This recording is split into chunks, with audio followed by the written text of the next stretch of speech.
జై శ్రీమన్నారాయణ. అందరికీ నమస్కారం అండి. మనము ఈ రోజు నుంచి తిరుప్పావై పాసురాలు చాలా ఈజీగా మీకు అందరికీ అర్థమయ్యేలా చెప్పడానికి అయితే ప్రయత్నం చేస్తాను. తిరుప్పావై పాసురాలు అంటే సాక్షాత్తు ఆ గోదాదేవి తల్లి స్వయంగా రాసిన పాసురాలు ఇవి. ధనుర్మాసంలో పారాయణ చేస్తే చాలా మంచిది. ఇవి తమిళంలో పాసురాలు అయితే తల్లి రాసింది. దాన్ని నేను లిరిక్స్ మీకు కూడా ఈ వీడియో డిస్క్రిప్షన్లో లింక్ కూడా ఇస్తాను. లిరిక్స్ కూడా యాడ్ చేస్తాను. దాన్ని చూసి మీరు నేర్చుకోండి. ఈ తిరుప్పావై పాసురాలు ధనుర్మాసంలో చదివితే చాలా మంచిది. ఆండాళ్ళ తల్లి యొక్క అనుగ్రహాన్ని మనం పొందిన వాళ్ళు అవుతాం అన్నమాట. అయితే ముందుగా శ్రీకృష్ణ పరబ్రహ్మణే నమః అని అన్నాక శ్రీ గోదారంగనాయకీ దేవ్యై నమః,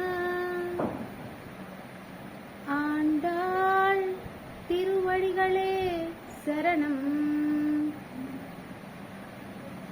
అని చెప్పిన తర్వాత తిరుప్పావైలో మొట్టమొదటిగా వచ్చిన శ్లోకం ఏదైతే ఉందో దాన్ని స్లోగా పాడడానికి ప్రయత్నం చేస్తాను. మీ అందరికీ అర్థమవుతుంది. తెలుగులో లిరిక్స్ కూడా యాడ్ చేస్తాను. అందరూ కూడా చక్కగా నేర్చుకోండి.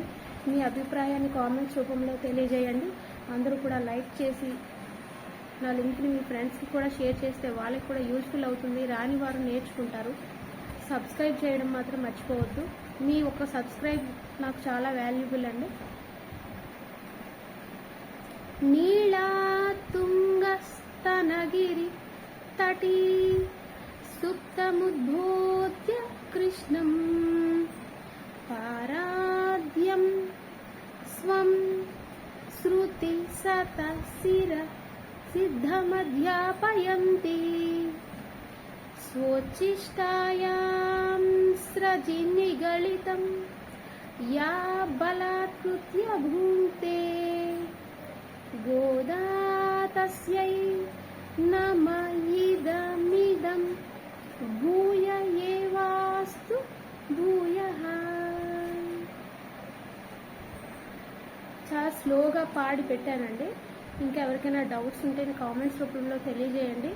తెలుగు లిరిక్సే కాబట్టి అందరూ నేర్చుకోండి. అమ్మవారి యొక్క అనుగ్రహాన్ని పొందండి. నా వీడియో కనుక మీకు నచ్చినట్టయితే సబ్స్క్రైబ్ చేయడం మాత్రం మర్చిపోవద్దు. Thank you. జై శ్రీమన్నారాయణ.